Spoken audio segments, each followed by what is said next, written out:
Assalamualaikum warahmatullahi wabarakatuh. Jumpa lagi dengan Ibu dalam pembelajaran kimia kelas 12 ya. Sebelum kita memulai materi pembelajaran kita hari ini, Ibu ingin sedikit mengingat tentang pembelajaran kita yang telah lalu, yaitu mengenai sifat koligatif. Nah, pertanyaan Ibu, apa sih pengaruh zat larut terhadap sifat koligatif? Nah, yang bisa menjawabnya silakan komen di bawah ya. Nah, seperti biasa, di akhir kelas nanti ada kegiatan yang harus kalian kerjakan sebagai feedback dari pembelajaran hari ini. Dan tugas itu Ibu harapkan dikerjakan maksimal 1 minggu dimulai dari hari ini. Nah, hari ini kita akan belajar mengenai reaksi redoks ya. Jadi, Ibu ingin bertanya, kira-kira apa itu sih reaksi redoks? Nah, di kelas 10 sebenarnya reaksi redoks ini sudah kalian pelajari ya, di mana di dalam pelajaran kelas 10 itu ada 3 pengertian mengenai reaksi redoks ya. Nah, dan reaksi redoks ini sebelumnya harus kalian tahu juga itu banyak kita jumpain dalam sehari-hari. Misalnya itu yang paling biasa yang kita jumpain itu adalah pengkaratan besi ya. Nah, itu adalah merupakan salah satu contoh dari reaksi redoks.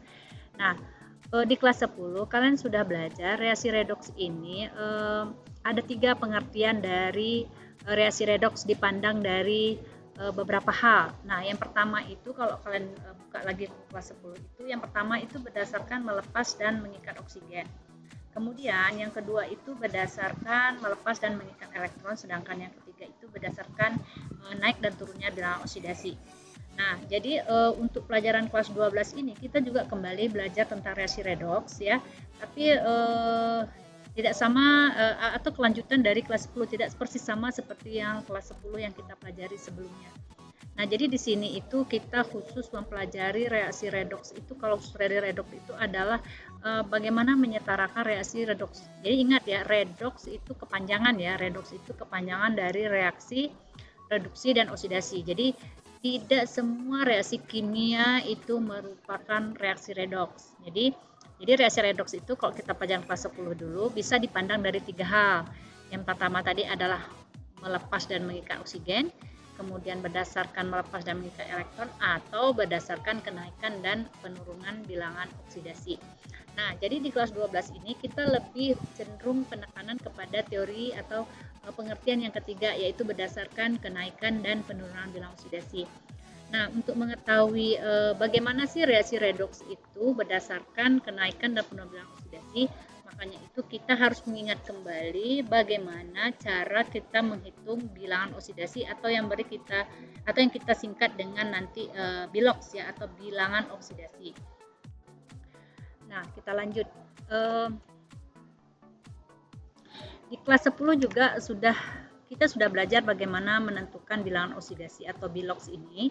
Nah, untuk mengetahui cara menentukan biloks ini, pertama yang harus kalian ingat itu aturan-aturannya atau apa saja harus kita ingat dalam menentukan bilangan oksidasi. Nah, yang pertama itu adalah yang harus kalian ingat, biloks suatu unsur dalam keadaan bebas itu adalah nilainya 0. Contohnya kalau Na, natrium, Na saja, bukan Na plus ya, Na saja itu nilainya adalah 0. H2, O2, N2 dan sebagainya itu nilainya 0. Mg saja atau magnesium saja, bukan Mg plus 2, itu juga 0. Cu atau tembaga itu juga 0. Jadi kalau di dalam keadaan bebas, itu nilai bilangan oksidasi suatu unsur itu adalah 0. Kemudian yang kedua, bilangan oksidasi golongan 1A, golongan 2A. Kalau golongan 1A itu plus 1, itu tidak pernah berubah. Kemudian golongan 2A itu plus 2, sedangkan Al, aluminium itu tetap pada golongan ketiga ya. Nah, Al itu juga plus 3. Kemudian Zn, Ag masing-masing itu sudah ada di situ ya, itu plus 2 dan plus 1. Dan F, fluorin itu senantiasa min 1 dalam suatu senyawa. Jadi mereka ini yang disebutkan dalam aturan kedua ini tidak pernah berubah. Nah, contohnya apa? Misalnya NaF, natrium fluorida. Nah, di dalam natrium fluorida ini Na itu golongan 1A, maka bilangan oksidasinya adalah plus 1. Sedangkan Cl itu karena Na-nya sudah plus 1, maka Cl-nya akan menjadi min 1. Nah, aturan yang ketiga ya, biloks ion monoatom itu sama dengan jumlah ionnya. Misalnya ion Cl- itu nilainya adalah min 1. Kemudian oksigen itu nilainya oksigen negatif 2 itu adalah negatif 2. Kemudian misalnya F min, maka bilangan oksidasinya itu adalah negatif 1. Kemudian yang keempat, untuk atom hidrogen, biloxnya itu senantiasa adalah plus 1 dalam suatu senyawa. Nah, tapi ada pengecualiannya itu dalam senyawa hidrid ya, misalnya NaH, natrium hidrida, barium hidrida, BaH2, AlH3, kemudian kalium hidrida atau kalsium hidrida CaH2 itu bilang oksidasi hanya adalah negatif 1. Contohnya misalnya dalam H2S itu bilang oksidasinya itu H plus 1 dan S negatif 2. Jadi kalau untuk hidrogen ini senantiasa plus 1 kecuali dalam senyawa hidrid yang disebutkan tadi. Jadi nanti kalau di dalam suatu senyawa H itu senantiasa plus 1 ya, kecuali dia adalah senyawanya hidrida seperti contoh-contohnya tadi yaitu seperti NaH, BaH2, AlH3, KH2 dan CaH2. Nah, kemudian aturan selanjutnya itu aturan yang kelima ya, itu adalah atom oksigen. Nah, atom oksigen itu dalam suatu senyawa itu juga nilainya senantiasa negatif 2. Nah, tapi ada pengecualian juga, misalnya dalam senyawa peroksida seperti H2O2, Na2O2, BaO2, kemudian ya itu Ba2, H2O2, Na2O2 itu nilainya negatif 1, sedangkan pada superoksida nilainya itu negatif setengah. Kemudian dalam senyawa F2O, tadi ingat ya, F itu senantiasa nilainya negatif 1, tapi di dalam F2O sehingga karena dia lebih negatif sehingga O-nya yang tadi seharusnya negatif berubah menjadi nilainya positif dengan kalah ya nilai negatifnya O itu dibandingkan dengan F. Nah, kemudian aturan yang keenam ya, aturan yang keenam dalam suatu senyawa netral ya, jumlah bilangan oksidasi dalam suatu senyawa itu adalah nilainya 0. Misalnya dalam senyawa H2SO4. Jadi kalau kita jumlahkan bilox antara H, S, dan O itu total jumlahnya itu adalah 0 bilangan oksidasinya. Kemudian yang ketujuh ya, jumlah bilox dalam suatu senyawa ion. Misalnya senyawa ion itu berbeda ya dengan senyawa netral. Kalau senyawa ion itu misalnya SO4 2 negatif, NO3 min, NO3 min. Nah, itu bilangan oksidasinya itu totalnya itu tidak nilainya tidak 0 ya, tapi sejumlah ionnya. Jadi misalnya kalau SO4 negatif 2 maka jumlah biloxnya itu adalah negatif 2.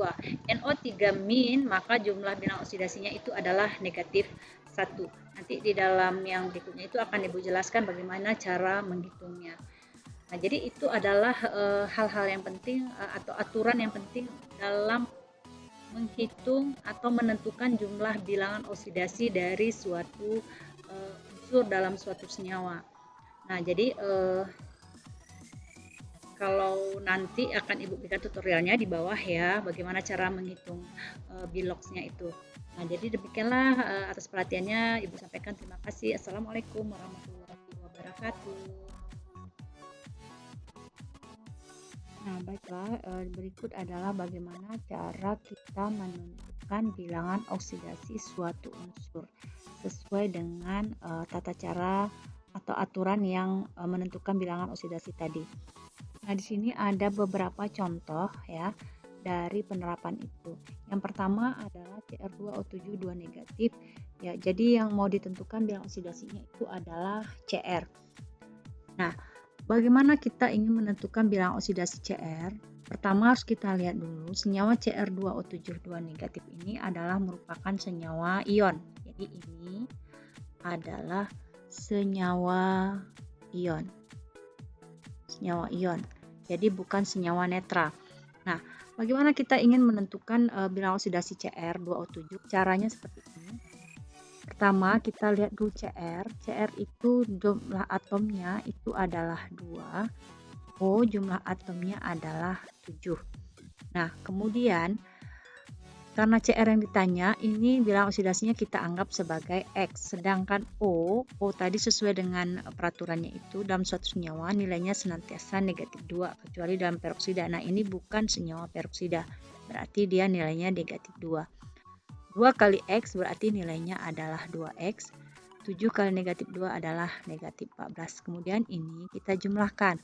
karena ini senyawa ion sesuai dengan aturan tadi, maka untuk senyawa ion jumlah bilangan oksidasinya harus sama dengan jumlah ionnya. Nah, jumlah senyawa ion ini adalah jumlah ionnya adalah negatif 2. Berarti ini ditambah 2x tambah min 14 nanti nilainya harus sama dengan negatif 2. Sehingga kita bisa membuat persamaan matematika dari ini. 2x ditambah min 14 sama dengan negatif 2. Berarti 2x sama dengan negatif 2 ditambah 14. Berarti 2x sama dengan plus 12, maka x sama dengan plus 12 bagi 2 sama dengan plus 6. Maka bilox dari CR di sini adalah plus 6. Seperti itu. Nah, berikutnya ada contoh lagi, masih senyawa ion juga, yaitu senyawa C2O4 2 negatif.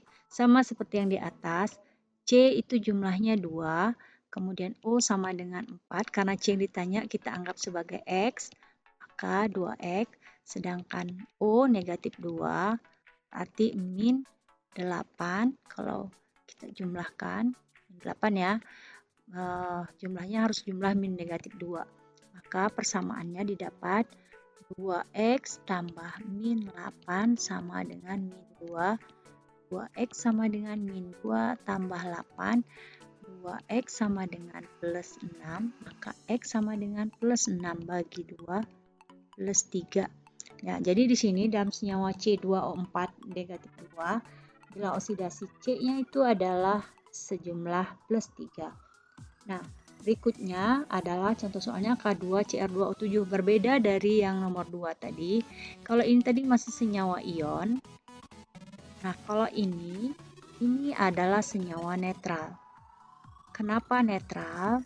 Karena di sini tidak ada ion ya, di sini tidak ada. Jadi ini adalah senyawa netral. Nah, kemudian bagaimana cara menentukan, karena di sini ditanya adalah CR. Nah, caranya sama. Kita lihat dari K dulu. K jumlahnya 2, kemudian CR jumlahnya 2 juga, O jumlahnya 7. K itu golongan 1A. Tadi dikatakan golongan 1A itu tidak pernah berubah, bilangan oksidasinya senantiasa plus 1. Nah, 2 kali plus 1 plus 2. CR yang ditanya X, berarti 2X. O senantiasa negatif 2, min 14. Nah, karena ini senyawa netral, bilangan oksidasinya harus totalnya 0. Maka kita dapatlah persamaannya 2x tambah plus 2 ditambah 2x ditambah min 14 sama dengan 0. 2x sama dengan plus 14. Ini berubah ya, plus ke kanan menjadi min, plus 12, berarti 2x sama dengan plus 12, maka x sama dengan plus 12 dibagi 2 sama dengan plus 6. Maka dalam senyawa K2 CR2O7, oksidasi CR-nya adalah plus 6. Nah, kita lanjut dengan contoh berikutnya, yaitu HClO3 yang ditanya adalah Cl. Di sini tidak di H, Cl, dan O. H-nya itu satu buah, Cl-nya ada 1, O-nya ada 3 ya. Nah, H itu senantiasa plus 1 dalam satu senyawa, berarti di sini nilainya plus 1, ini X dikali negatif 2 sama dengan 6, totalnya harus 0, karena ini adalah senyawa netral ya. Nah, kita buat persamaannya, plus 1 ditambah X tambah min 6 sama dengan 0. Maka X sama dengan min 6 pindah ke sana menjadi plus 6, plus 1 menjadi min 1, maka plus 5. Maka bilox Cl di sini adalah senilai plus 5. Nah, seperti itu.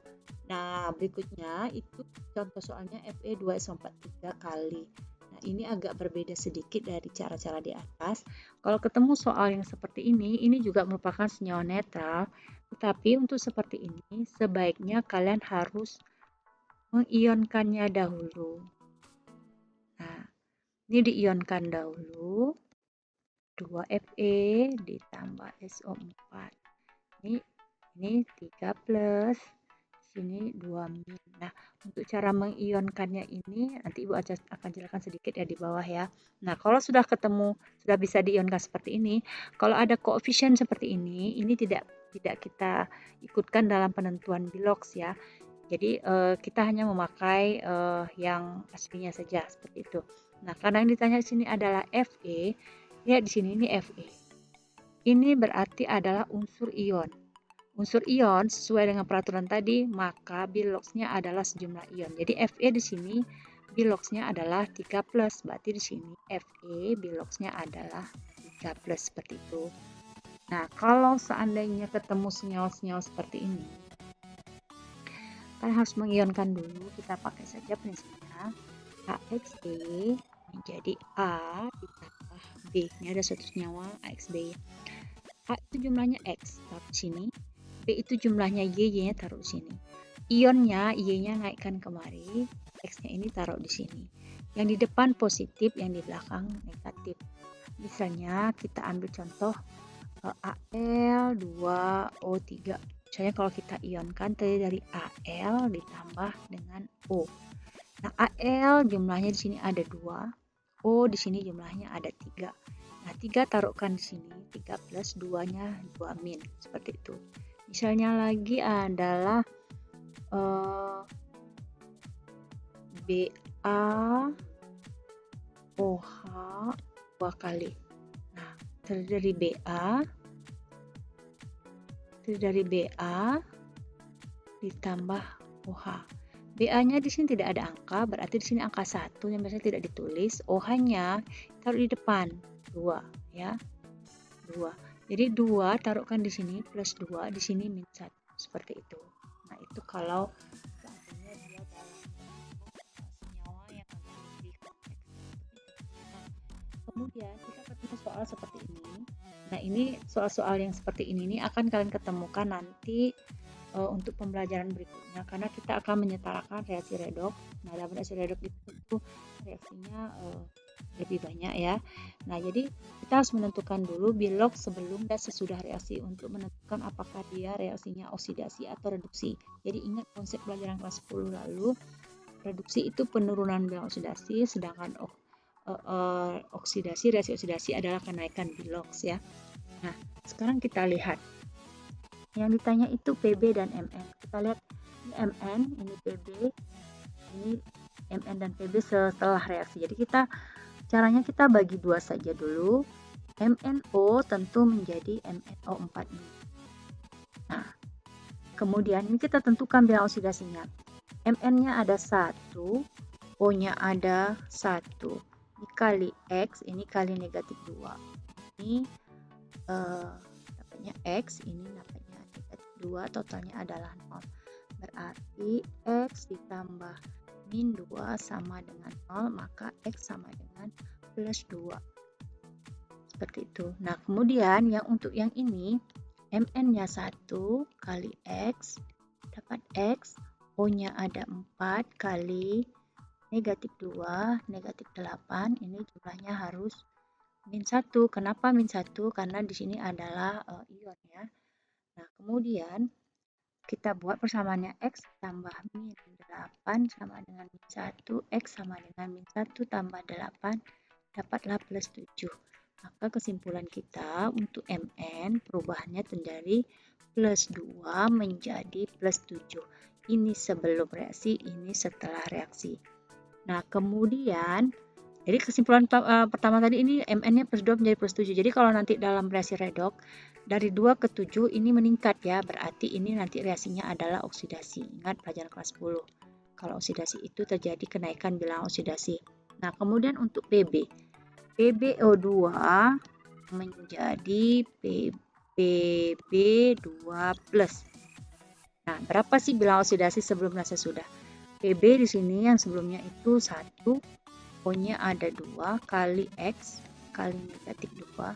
Ini X, ini 4. Nilainya harus 0. Nah, berarti X ditambah min 4 sama dengan 0. Maka X-nya adalah plus 4. Sedangkan di sebelah sini, ini adalah namanya unsur ion. Nah, unsur ion atau ion unsur itu sejumlah ionnya. Berarti ini Pb-nya adalah tanpa dicari ya. Kita tahu Biloxnya adalah +2. Berarti kesimpulan kita untuk Pb itu menjadi +4 menjadi +2. Berarti turun. Nah, nanti dalam reaksi redoks ini kita sebut dengan reduksi. Seperti itu. Nah, penjelasan Ibu mengenai penerapan kalau ada pertanyaan silakan lewat WA atau lainnya. Ibu harap kalian memahami pelajaran kita hari ini. Terima kasih. Assalamualaikum warahmatullahi wabarakatuh.